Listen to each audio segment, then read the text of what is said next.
उत्तर प्रदेश में चुनावों की घोषणा हो चुकी है और चुनावों की घोषणा के साथ ही लग चुकी है आचार संहिता। आचार संहिता का क्या असर पड़ेगा भर्तियों पर, आज हम इस वीडियो में ये जानकारी लेकर आए हैं। किस भर्ती पर क्या असर हो सकता है, कौन सी भर्ती लेट हो सकती है, किस भर्ती का जो पेपर समय पर हो सकता है और किसका हो सकता है लेट, उस बारे में पूरी जानकारी आज हम यहाँ लेकर आए हैं।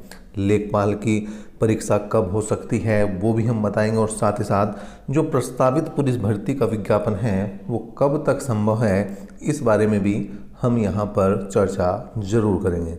लेकिन एक एक चीज़ को समझेंगे। 7 चरणों में होंगे चुनाव यूपी में। तो जो पहला चरण है वो 10 फरवरी को मतदान होना है। वहीं अगर दूसरे चरण की बात करें तो यहाँ पर 14 फरवरी को मतदान होना है। तीसरे चरण की बात करें तो 20 फरवरी और चौथे चरण का मतदान 23 फरवरी को। वहीं पर अगर बात करें हम यहाँ पर 5वें चरण की तो यहाँ पर 27 फरवरी को और 3 मार्च को छठा चरण और 7 मार्च को यहाँ पर जो अंतिम चरण है 7वां चरण है उसका मतदान होना है। और मतदान के साथ साथ जो परिणाम हैं वो 10 मार्च को आने जा रहे हैं। 10 मार्च को आने जा रहे हैं परिणाम। लेकिन अगर बात करें यहाँ पर भर्तियों की, क्योंकि हम यहाँ चुनाव की बात नहीं कर रहे, हम यहाँ पर बात कर रहे हैं किसकी, भर्तियों की। तो देखिए, अगर अधिसूचना जारी हो चुकी है तो टीजीटी पीजीटी भर्ती का फंसेगा विज्ञापन। मतलब जो प्रस्तावित भर्ती है जिसे ये मानकर चल रहे थे टीजीटी पीजीटी वाले बच्चे कि वो इसी माह निकल जाएगा, वो बिल्कुल फंस चुका है। क्योंकि अब ये जो विज्ञापन है कहीं ना कहीं चुनाव के बाद ही देखने को मिल सकता है। चुनाव के बाद का मतलब ये मान के चल सकते हैं आप कि 10 फरवरी से जो चुनाव स्टार्ट होंगे, 10 मार्च तक जो चुनाव चलेंगे, उसमें इस बीच में कोई भी नया काम नहीं होना। आचार संहिता लग चुकी है तो आचार संहिता में कोई भी नया काम नहीं होना। लेकिन अगर बात करें तो यहाँ पर आप देख सकते हैं उत्तर प्रदेश लोक सेवा आयोग की भर्तियों पर नहीं पड़ेगा आचार संहिता का असर। तो इस बात को भी आपको समझना होगा। पूरी खबर देखते हैं कि अभी उत्तर प्रदेश माध्यमिक शिक्षा सेवा चयन बोर्ड को प्रशिक्षित स्नातक शिक्षक मतलब टीजीटी और प्रवक्ता पीजीटी के करीब 5000 पदों का अध्याचन मिल चुका है। लेकिन उत्तर प्रदेश में विधानसभा चुनाव की आचार संहिता लागू होने के साथ ही नई भर्तियां भी फंस गई हैं भर्तियां। और बहुत सारे बच्चे जो इसका इंतजार कर रहे थे उनके लिए भी ये एक बड़ी ही जो है दुखद सूचना है कि अब उन्हें और थोड़ा सा इंतजार करना पड़ेगा। शासकीय महाविद्यालयों में असिस्टेंट प्रोफेसर के रिक्त पदों पर नई भर्ती के लिए भी चुनाव खत्म होने का इंतजार करना होगा। वहीं संवैधानिक संस्था होने के नाते उत्तर प्रदेश लोक सेवा आयोग मतलब यूपीएससी के सामने नई भर्तियों के विज्ञापन जारी करने में कोई अड़चन नहीं है। तो यूपीएससी की भर्तियां यहाँ पर नहीं फंसने जा रही। फंसेंगी कौन सी, जहाँ पर डायरेक्ट इंटरफेयर होता है किसका, यहाँ पर यूपी गवर्नमेंट का। चलिए अगर बात करते हैं आगे जो मेन है राजस्व लेखपाल के निकल चुके हैं यहाँ पर विज्ञापन। और यहाँ पर चल रहा है इसका विज्ञापन 8085 पदों का 8085 पदों का विज्ञापन चल रहा है।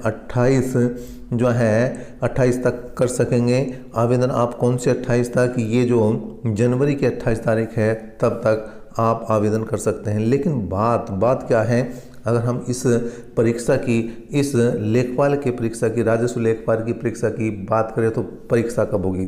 देखें, एक तरफ निकला हुआ है यूपीएएनएम का विज्ञापन निकला हुआ है और उसमें 12 तारीख जो है वो 12 जनवरी जो है क्या है, उसमें 12 जनवरी तक आप कोई करेक्शन है तो वो कर सकते हैं। और साथ साथ उसकी एग्ज़ाम डेट भी दे दी है 6 फरवरी। देखिए 6 फरवरी दे दी है एग्ज़ाम डेट। इसका मतलब ये पेपर तो समय पे होने जा रहा है। कौन सा, एएनएम का पेपर तो समय पे होता हुआ दिखाई दे रहा है। क्योंकि 10 फरवरी को यहाँ पर चुनाव है तो ये तो निकल जाएगा। लेकिन जहाँ हम राजस्व लेखपाल की बात कर रहे तो राजस्व लेखपाल के लिए एक समस्या ये है कि 10 फरवरी से पहले ये बिल्कुल भी किसी भी हालत में एग्ज़ाम कंडक्ट नहीं करा सकते।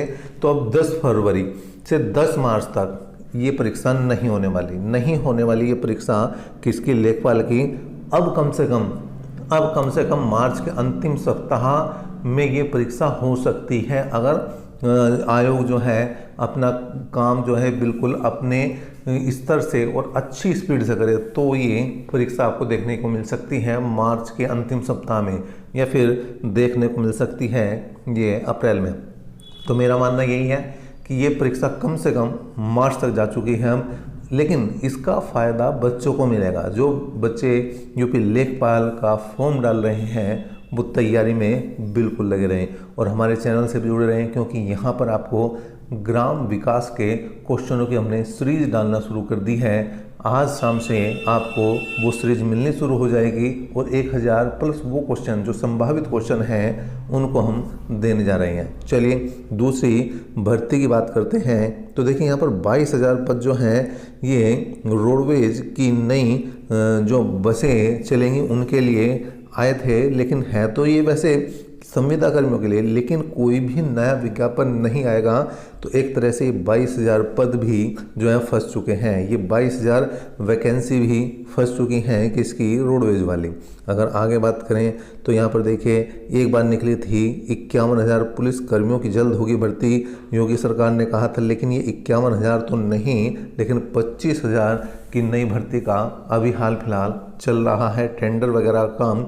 तो वो जो 25,000 की वैकेंसी आनी थी अब वो भी आपको ये देखने को मिलेगा कि कहीं ना कहीं मार्च के अंतिम सप्ताह में ही ये देखने को मिलेगी। इससे पहले मुझे नहीं लगता कि ये वैकेंसी अब आएंगी। क्यों? क्योंकि अब आचार संहिता लग चुकी है, नई वैकेंसियों पर एक तरह से रोक लग चुकी है, शिलान्यास पर रोक लग चुकी है। तो इस टाइप के जितने भी नए काम हैं जिससे कि सरकार को लाभ हो सकता है उन पर रोक लग चुकी है। तो ये भी अब ये मान के चलिए कि लगभग 1.5 से 2 महीने के लिए विज्ञापन आगे बढ़ चुका है। लेकिन क्योंकि सब कुछ तैयार है तो इसे भी मान के चल सकते हैं कि मार्च के अंतिम सप्ताह में ये जो पुलिस का विज्ञापन है वो भी आपको देखने को मिल सकता है। चलिए आपको क्या लगता है कि ये पुलिस का विज्ञापन, पुलिस भर्ती का विज्ञापन कब होगा? कमेंट बॉक्स में कमेंट कर सकते हैं। आपको क्या लगता है लेखपाल की परीक्षा कब होने जा रही है? वो भी कमेंट बॉक्स में कमेंट कर सकते हैं। और आप ये भी कमेंट कर सकते हैं कि आप किस भर्ती का इंतजार कर रहे हैं, आप किस भर्ती की तैयारी कर रहे हैं। चलिए अभी तक के लिए इतना ही। नेक्स्ट अपडेट तक के लिए, नेक्स्ट खबर तक के लिए, नेक्स्ट क्लास तक के लिए बने रहे हमारे साथ। धन्यवाद।